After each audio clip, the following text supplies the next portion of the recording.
النهارده يا حبايبي عملت معاكم فطيرة جبنة القريش بطريقة بسيطة وسهلة وخفيفة. تعمليها في الفطار او العشاء. خش الفيديو شوف احنا عملنا الفطيرة الجميلة دي ازاي. احلى فطيرة بالجبنة القريش.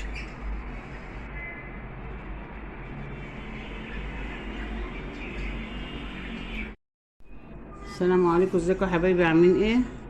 ان شاء الله يا حبايبي هعمل معاكم النهارده فطيرة للعشاء بالجبنة القريش.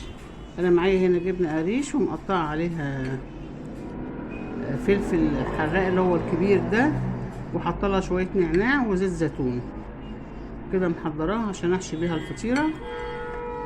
ومعايا هنا يا حبايبي في البوله دي انا حاطه معلقه خميره صغيره ومعلقتين سكر وشويه ميه ودوبتهم ده، سبتها كده تخمر شويه. الفطيره دي يا حبايبي هجمع ما بين الدقيق العادي والدقيق السمولينا.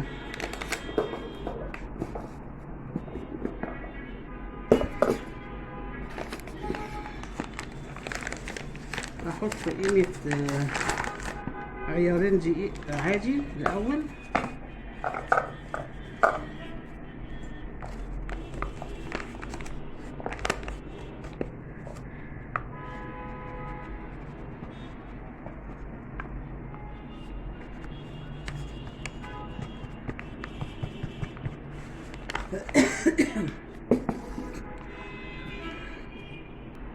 هحط قبل دي يا حبايبي معلقه خل،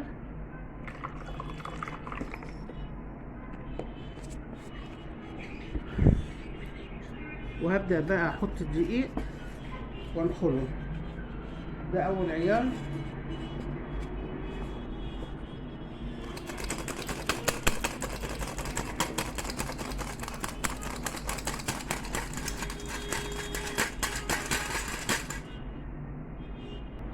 وده يا حبايبي العيار التاني. وكده نخلنا العيارين اللي هما الدقيق العادي، وبعد كده هنحط دقيق السمولينا. انا ما بندخلش دقيق السمولينا كده يا حبايبي. نخلت العيارين، وده عيار الا ربع دقيق سمولينا اللي هو دقيق البسبوسه. وهنحط بقى معلقه بيكنج باودر، هما كانوا شويه عندي في الكيسه فاضيين كلهم.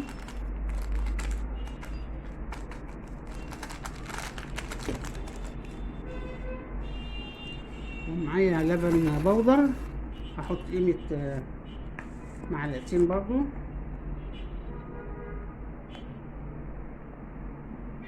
ده لبن بودر.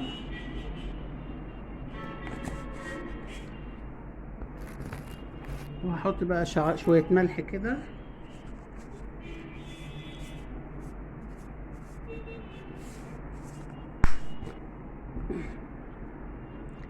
وهحط حوالي معلقتين زيت كبار،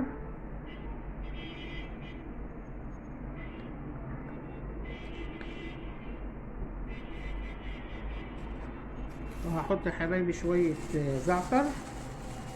زعتر بري، قيمة معلقة كبيرة كده، بيديها طعم وريحة جميلة. ومعايا بيضتين بلدي، هحط بيضة كاملة، وبيضة هاخد منها بس الصفار، هاخد البياض وهسيب الصفار عشان خاطر نعمل بيه الوش. دي بيضة كاملة اهي، بس ده بيض بلدي صغير فعشان كده عاملة بيضتين.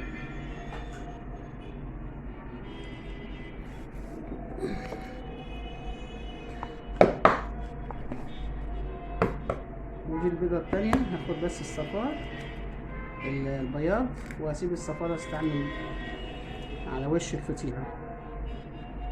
ننزل بس البياض بتاعنا.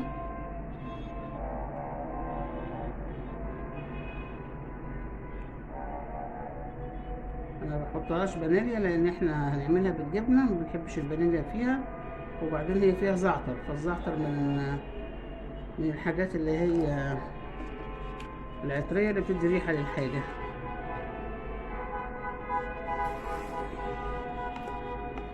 هبدأ بقى الأول يا حبايبي كده أقلبها مع الخميرة والزيت والملح والزعتر والحاجات والبيض لحد ما بيستوي خالص في الحاجات دي، وبعدين بقى أعجنها بالمية. طبعا فيها حليب بودرة، فمش محتاج ان احنا نحط حليب. انا كده يا حبايبي عجنتها بالسوائل اللي هي كانت فيها. احط بقى شويه ميه حبه بحبه كده واعجن لحد ما تديني عجينه متماسكه، ونسيبها بقى ترتاح قبل ما نحطها نحط فيها الحشوه. كده يا حبايبي انا عجنتها، هسيبها بقى ترتاح بتاع 10 دقايق كده، وبعد كده اعملها احشيها واحطها في الصينيه. هنا يا حبايبي حطيت نص الفطيره في الصينيه وفردتها وعملت لها جوانب كده من الجنب عشان المها على الجزء التاني بعد ما نحط الحشو. زي ما شايفين كده داير ما يدور، رفعتها كده، برفعها على فوق شويه عشان لما احط الحشو واجي اقفلها على الجزء التاني اتنيها عليها على طول تبقى سهله. انا بحب اعملها كده، ما بحبش افردها بره وبعدين اشيلها واحطها في الصينيه. انا بعملها مره واحده. ومعايا الجبنه القريش عليها زيت زيتون وعليها فلفل الكبير ده الحراق جميل، طعمه جميل كده، وحطيت عليها شويه نعناع. ممكن تحطي نعناع، ممكن تحطي زعتر، الاعشاب اللي انت بتحبيها.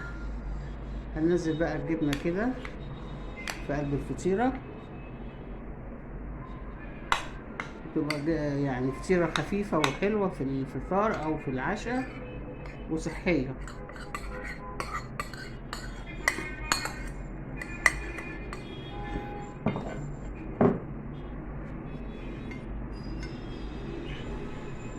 اوزع بقى الجبنه كده كويس وابعدها شويه عن الحروف عشان اعرف اقفل الجزء التاني من العجينه.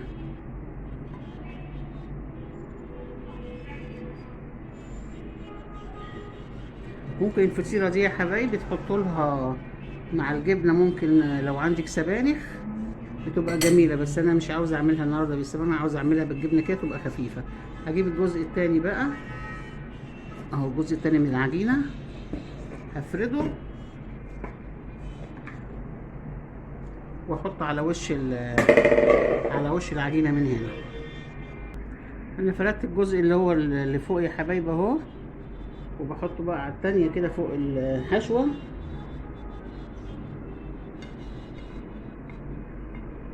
وهبدأ بقى الحمها مع اللي تحتيها. طبعا عجينه طريه ما شاء الله، فبتتلحم معايا بسهوله.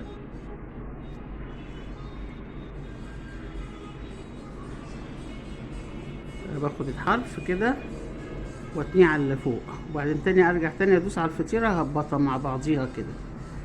بس الاول اعجن الحروف كده الزقها في بعضيها، هي سهله علشان عجينه طريه فبتقفل معايا على طول اهي. طبعا بتولعي الفرن على درجه حراره 200، وممكن تحطيها في الوسط بس. هبدأ بقى اسويها كده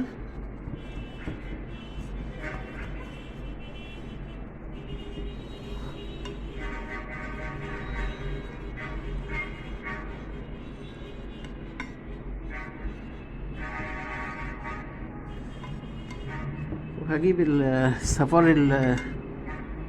البيضة، حطيت عليه شوية حليب وحطيت عليه شعرة فلفل كده وحبة زعتر،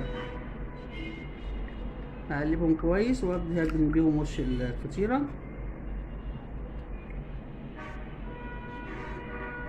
وهنسيبها برضو شوية كده عقبال ما الفرن يحمى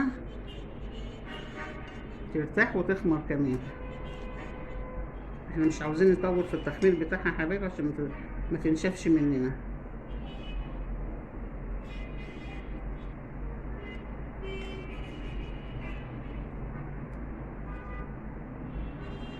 زي ما قلت لكم ممكن تحطي مع الحشو سبانخ او اي حاجه انت حباها. انا بس استكفيت بالجبنه القريش مع النعناع كده تبقى خفيفه علينا ايه في العشاء. انما اي حاجه حباها بتبقى بالسبانخ والجبنه القريش برضو جميله جدا. هسيبها بقى تستريح شويه. وكده يا حبايبي زي ما انتم شايفين طلعت الفطيره من الفرن. يا رب تعجبكم الطريقه. هنقطعها بقى ونقدمها.